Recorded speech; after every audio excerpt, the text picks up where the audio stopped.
kuuntele, jos julkista rahaa jaetaan, se pitää olla ehdottoman tarkkaa joka penni, että minne se menee ja millä tavalla, eikö niin? Joo.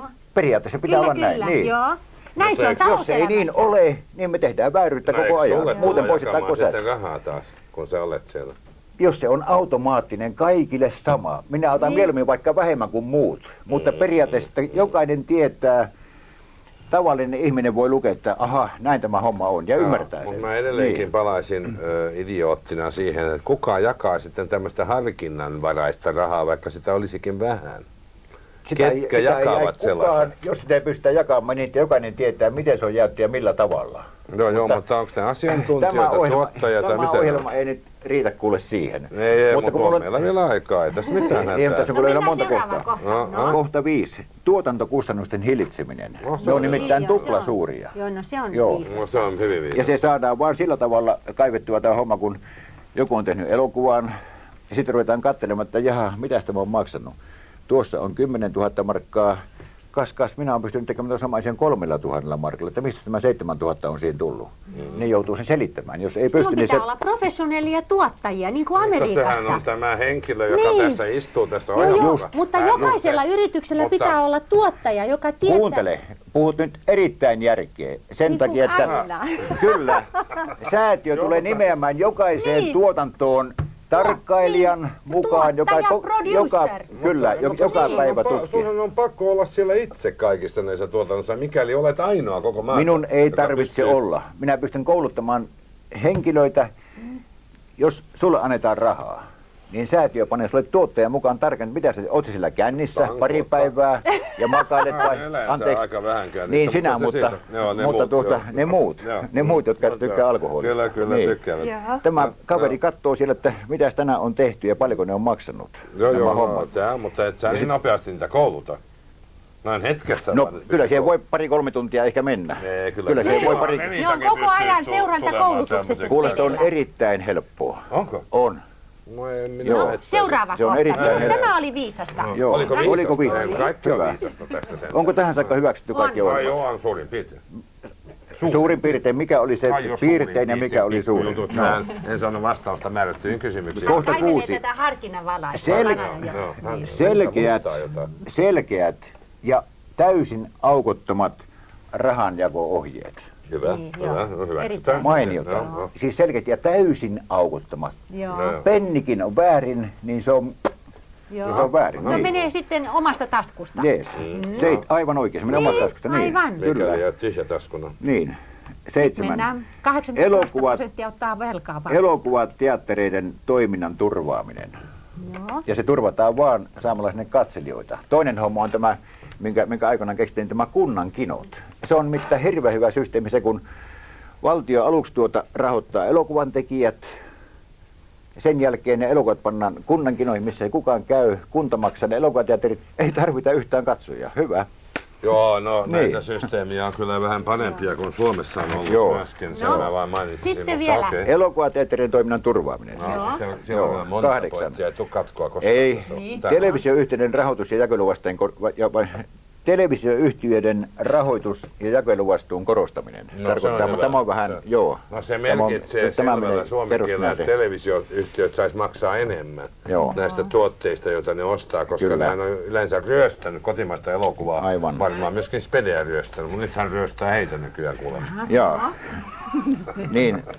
Tämä on erittäin semmoinen sisälämpiävä juttu tämä, mutta me Jörnin kanssa ymmärretään sekä riittää. Kyllä me ymmärretään, miehet ymmärrätte niin kuin... Kohta 9. Alan sisäisen työrauhan turvaaminen. Joo. Niin, siis säätiön... Ja se turvataan vain sillä tavalla, että kaikki säännöt ovat täysin aukottomat. Jos joku rupeaa moittimaan jostakin ja huomataan, että se voitti oikeasta, se korjataan. Niin. No palataan tähän. Niin, ja vielä kohta 10. Luottamuksen palauttaminen elokuvasäätiön toimintaan. No, se on vähän tärkein pointti. Ehkä meillä pitäisi pitää pieni tämmöinen kaupallinen katko. Se alkaa nyt. Ja 7. hetki jatkuu ja vieraanamme on Spede Pasanen ja aiheena suomalaisen elokuvan kohtalon hetket. Saisi panna paperit taskuun. No saa panna taskuun. Luuletko, että nämä on kelpoisia? Niin, mä äsken kerroin siis nämä nykyisen toimitusjohtaja Vilhusen hallitusohjelman ja minä seison jokaisen sanan takana. Onko teistäkin jokainen kohta järkevä, että niihin kannattaa pyrkiä? No. Joo, mutta sanoisin vain vanhana kettuna ja asiantuntijana tässä, että tämmöisen aukottoman kulttuurijakojärjestelmän tekeminen, se on kyllä vähän vaikeampaa kuin mitä sinä nyt tällä hetkellä kuvittelet. Mä niin on. Toivotan vaan onnea ja menestystä, mutta koska olen istunut näkemässä niitä porsaanreikiä niin kuin juustossa, Sveitsin juustossa. Kyllä, homma on niin, että kuule tähän saakka tämä systeemi on yritetty pitää kynsin hampain just tällaisena. Ja nyt ensimmäistä kertaa sitä ruvetaan niin kuin yrittämään saada semmoisessa aukottomaksi. Ja sen pitää olla aukoton, tai sitten lopetetaan koko säätiö. Se on 2 mahdollisuutta. Joo, no mitään et saa siis seinän takana kuule kaverille supatella, että tuossa kuule sulle vähän fyrkkaa, pane mulle puolet. Kiitos, kiitos. No ei se nyt no ei, mutta hei, teoriassa on. Joo, niin teoriakin riittää. Varmaan tulee yhtä kovat vastustukset, kun Gorbachevilla on tuolla. Ei tule. Esimerkiksi sinä olet tämän hyväksynyt tämän ohjelman, sinä olet tämän ohjelman hyväksynyt, no niin. Aivan. Jos joku vaan sanoo, että tehdään näin, niin kysytään miksi. Jos hän on parempi idea, totta kai se hyväksytään. Mutta koska nyt Peden elokuvat ovat olleet kiinnostavia yleisön kannalta täällä Suomessa, niin mistä johtuu sitten se, että suomalainen elokuva ei juuri nimeksikään leviä kaupallisesti ulkomailla? Ensinnäkään mitä mun elokuvia tuli, en ole ikinä lähettänyt yhtään elokuvaa millekään festivaaleille, en yrittänytkään edes kääntää niitä enkä mitään. Miksi? Siksi. Kun minä olen suomalainen, minä teen elokuvia suomalaisille. Ei minä olen tehnyt, kuuntele nyt. Niin sä teet niinku Impivaaraa varten. Yes, kuuntele nyt. Koko muu teollisuus elää sillä, että se leviää muuallekin. Kuuntelepa sitä. Jos minä yritän tehdä elokuvaa, joka leviää ulkomaille, sen jälkeen sitä katsota Suomessa eikä ulkomailla. Niin. Onhan ruotsalaiset tehneet, tanskalaiset on tehneet. Meillä on tämä kielimuuri, meillä on tämä kielimuuri ennenkin semmoinen. Televisiossa Minä olen tehnyt yhden ohjelman television, joka oli Practical English in Practice. Joo. Ja se levisi oikein hyvin. Niin, se on mutta se oli englannin kielellä. Se oli tehty englannin kielellä, niin. Joo, taisi semmoisella englanniksi. Niin just, nimenomaan. Minä olen englannin kielen opettaja siinä. Joo. Mutta elokuvien tekeminen, väitätkö? Siis on hyvin tärkeä sana englannin kielessä. No pitääkö teillä nämä elokuvat englanniksi ja sitten niitä nähdä Suomessa eikä muualla? Mutta kyllähän ne voidaan dubata. No se ei toimi. Se ei toimi. Se on aivan varma. Se Saksassa toimii, mutta nämä on usein idiootteja. Mutta siis TV. Täällä se ei toimi. Kato suomen kielen rakenne, niitä on samat rakenteet missä Saksassa ja Englannissa, mutta suomen kielessä puuttuu kaikki nämä tämmöiset niin kuin pikkusanat sitä edestä. Tämä muistuttaa japanin kieltä, Yokohamaa kumahuutaan ja tämmöiset sanat. Se voisi dubata japaniksi. Miten paljon me näemme täällä jopa japanilaisia elokuvia. No ei kovin paljon. No jonkin verran. Joo, jonkin verran. Siihen ei mene kauan, kun minä teen elokuvan, mikä tarvitaan myös ulkomaille, joka tehdään englanniksi. Hyvä.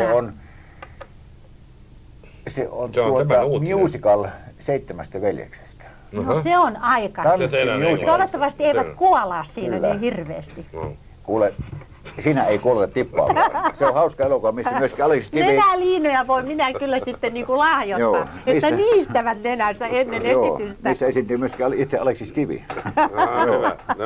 No siis tämä on... Mutta mä pyrin vaan siihen, että silloin kun ruvetaan tekemään ulkomaita varten, se pitää alun perin olla jo niin kun lähteä siinä mielessä tekemään sitä, että mä tulen ulkomaille. Mutta kyllä Lenita on oikeassa siinä, että tanskalaiset ja ruotsalaiset, onko siellä sitten ollut etevämpiä elokuvaohjaajia, kun Bergmanit ja muut ovat pystyneet tekemään tämän Ville August, joka sai Oscarin. Johtuuko se vaan lahjakkuuden puutteesta? Että meillä on niin tyhmiä suomalaisia, paitsi sinä. Ehkä se johtuu siitä, että nämä kaverit on saanut nämä fyrkat näin helposti. Ei, mutta on ne sielläkin helposti saanut.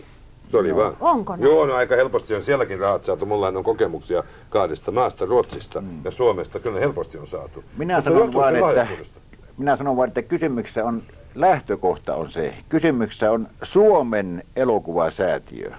Lähtökohta on, tehdään elokuvia meille suomalaisille.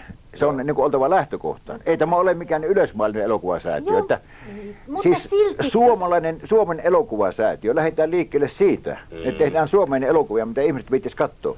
Mutta ei niitäkään viittaa katsoa. Se on sitten eri juttu, jos tehdään alun perin semmoinen elokuva. Tekehän nämä Kaurismäen veljekset. Ja Aki Kaurismäen niin. Elokuvathan kyllä ovat levinneet aivan, aika tyydyttävästi. Ja mutta hehän ovatkin saaneet kumpikin koulutuksensa ulkomailla. Joo. Ne on oppineet tämän filmin teon, ei täällä, eikä kähminnällä, vaan opiskelemalla, nähtävästi Saksassa mun käsittääkseni. Ne ovat muuten myöskin tuottajia itse, jotta ottavat myöskin sen vastuun toisella tavalla kuin muut. Ja sanomaan vielä tähän nyt kerran tuli puheeksi, että tämä hallitusohjelma, mikä täällä on, ja mitä ideoita